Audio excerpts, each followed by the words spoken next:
Our new unit on Edward VI, the boy king, Henry VIII's only surviving son. While you guys are putting the new unit into your note-taking books, anybody notice anything interesting about this famous portrait of Edward VI? What does it look like to you? Anybody see some similarities between this and another portrait we saw? Do you notice any similarities, Jay? Who is he trying to look like here? His dad. Oh my gosh, yep. He's taking the same pose as Papa, isn't he? He's trying to look like Henry VIII. Why do you think he's trying to look like Henry VIII, Dengmo? Maybe because he was inspired by his dad. Right. We've learned a lot of bad things about Henry VIII, right? Murders, executions, changing to the Church of England, etc. But during the time of Edward VI, Henry VIII would not have been looked down upon the same way that we're looking down upon him. He would know all the great things that Henry did, and he wouldn't really be focusing on the lesser things because it would have been dangerous, especially during his boyhood, to say anything negative about his father. During Edward VI's childhood, Henry VIII would have been known as Henry the Great, and Edward would be trying to fill his father's shoes and live up to the legacy that his father left him. For all the negatives that Henry VIII had, he was a strong, powerful king that gave himself, the monarch, absolute control of England. The people were under his control. The island was secure. And, of course, even though he did some pretty sketchy things to do it, Henry VIII was very rich. Yes, he stole from some monks and nuns, destroyed some monasteries, but Henry VIII had money. And Edward VI, when he became king, he would have wanted to emulate and even further what his father had accomplished. Questions so far? All right. In a moment, I will post in the group another fun activity, same as with Tutor Society. We've got a crossword and word find. Take a moment, look at them, especially the crossword. This will ask you great questions about Edward. Take a screenshot, send to me. I will correct your answers in between class time before next week. We'll start with a do now activity. What do you already know about Edward VI? And you might not think you know a lot, but just from our previous lessons on Henry, you already know quite a bit about Edward, his son. Little things. Who was Edward's father? Who was his mother? And very, very important for this lesson, what was Edward's religion? And how was Edward's religion different from his father's religion? These are the 4 big questions I'd like you to look at. You can ask other things as well. If you need a clue, by the way, look at the picture I put at the bottom here. Who were those people in the picture should help you in the activity. I'm going to send you off to your groups. Thumbs up if you're ready. Take a screenshot if you'd like of the screen if you need now.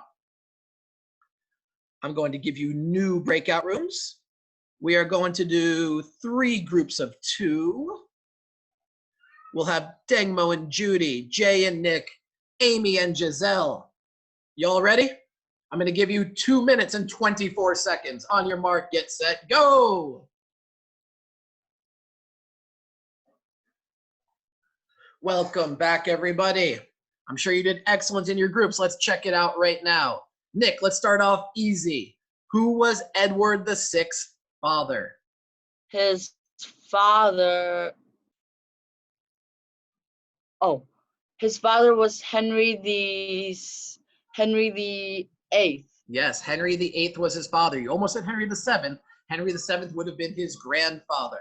Let's get a little bit tougher. As we know, Henry VIII had 6 different wives. Which of Henry VIII's wives was Edward VI's mother? Let's go to Dengmo. Jane Seymour. And right here in the picture, we see a zoomed in shot of the portrait called Family of Henry VIII. And of course, right next to Henry, on his right is his son Edward, and on his left is Jane Seymour, Edward's mother. What is so interesting about this portrait, by the way? Why is it so weird that Jane Seymour is in this picture standing next to Henry? Does anybody remember? Do you remember, Jay? Why is it so weird that Jane Seymour is in this picture? Maybe because Jane Seymour was one of the wives that he actually loved. Because and why would it be weird that Jane Seymour is in this picture? Where was Jane Seymour when this picture was painted? Buried. Yeah, Jane Seymour was already dead. But like you said, Henry would paint Jane instead of his current wife at the time, which was Catherine Parr, because Jane was seen as his true wife in his eyes because she is the one that gave him the son. Really good. Keep going, Jay. Tell me, what was the religion of Edward VI? Like his father, Protestant. Well, was his father truly Protestant, Judy? Tell me, what was his father's religion? What was Henry VIII's religion? And how did that compare to Edward? His father was the founder of the Church England, and he's not really a radical Protestant, but he's not Catholic. But Edward the Sixth is a very, very radical Protestant. Right. Edward VI is firmly on the Protestant side. Remember, Henry VIII advocated his middle way, quote unquote, where he liked the old trappings and traditions of the Catholic Church, but he didn't like the idea of the Pope being above him and telling him what to do. So Henry VIII created this new Church of England in which he was in charge, but still the services in the church resembled the old Catholic faith that England had had for 1,000 years. Edward VI was not like this. Edward VI grew up with Protestant tutors, Protestant influences all around him. And so Edward was truly Protestant. And when Edward became king, his main influences, like the Seymour family, like John Dudley, and of course the Archbishop of Canterbury, Thomas Cranmer, were all truly Protestant. And so during his short 6-year reign, England starts to transform into a truly radical Protestant country. And if he had not died so young at 15, it might be a very different England than we see today. Well done, everybody. Questions so far? Essential question. We will talk about this for the rest of today as well as into next week. The big essential question for the beginning of course is what were the major events and who were the major people that influenced the early life and reign of Edward VI, the boy king? What were the major events and who were the major people that influenced the early life and reign of Edward VI?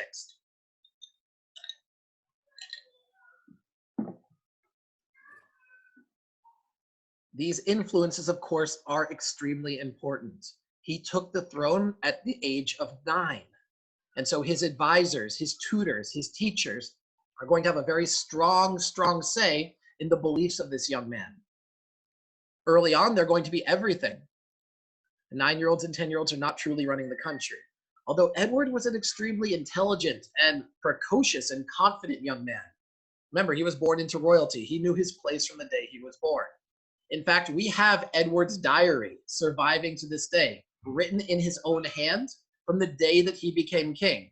He actually wrote, as a 9-year-old, a description of his coronation when he became King of England. And it's extremely interesting to see this young boy write about these things. He didn't write in great detail because he knew his diary would be read by other people. We don't really know what his own real thoughts were at the time, but he wrote properly, he wrote in a sophisticated manner, and he wrote in a way that gave us more details about his life. And we have the diary. It survives to this day, which gives us more insight into Edward's reign, even though it was 500 years ago. Really cool as well. Raise your hand if you need another moment. Raise your hand if you are not ready to go on to the next slide.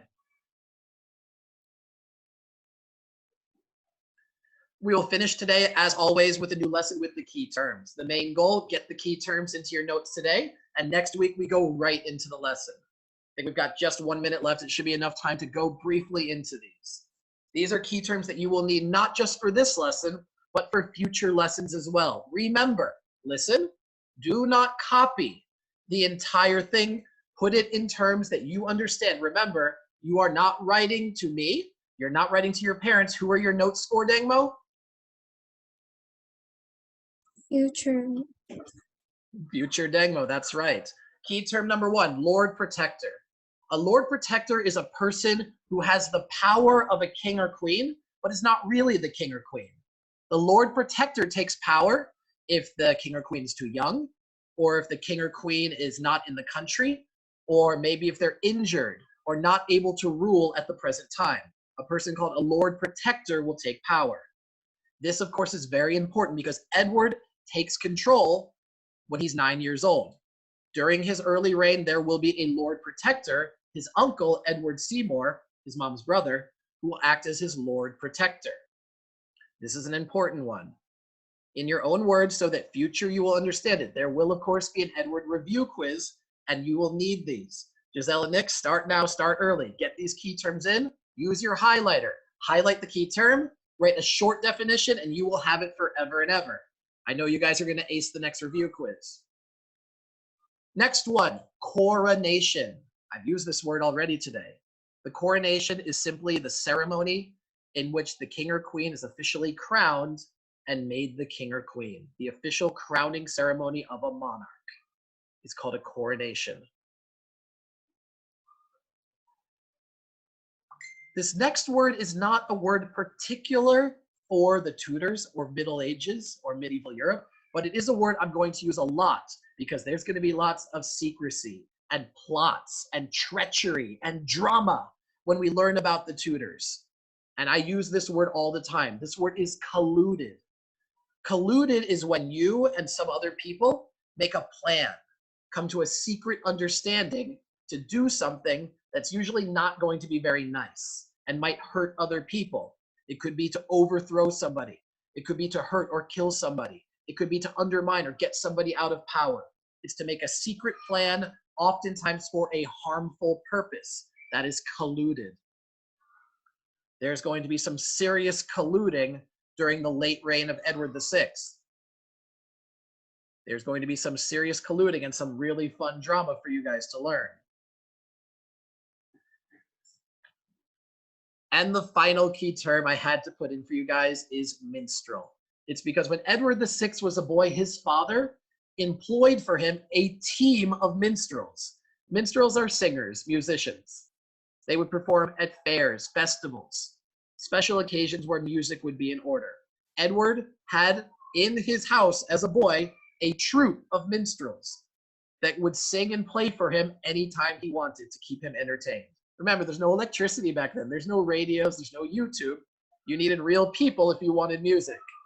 Henry VIII actually employed full-time minstrels for his son, Edward VI. Can you guys imagine waking up in your house and having 6 people around you that would play instruments and sing to you when you wanted? I think it's funny to think about this. You can't just turn on the radio. You can't just turn on the TV. Edward VI got a team of his own minstrels. Take a moment. Take a deep breath. Look at all 4 words. Make sure you have them in your notes. Take a look at your notes. Think about, when I read these in the future, will future Giselle, future Judy, future Amy understand what these mean? Will you be able to answer it correctly in the review quiz? When teacher Aaron uses these words during class, will I be able to look back quickly, find them in my notebook because I highlighted the key term and remember what it means? Have you set future you up for success?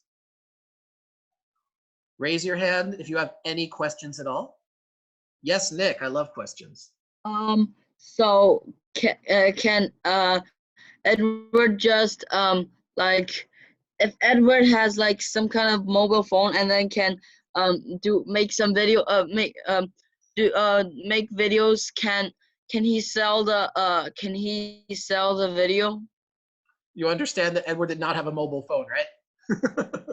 Yeah. I'm just asking. So you're asking if Edward, if he was alive today, would want to be a YouTube star?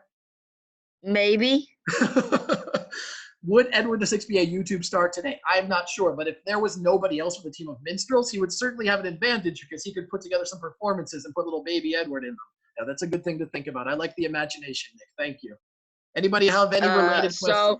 Yes. So he gets to like just when he wakes up, 6 people around him will just like do some good music for him.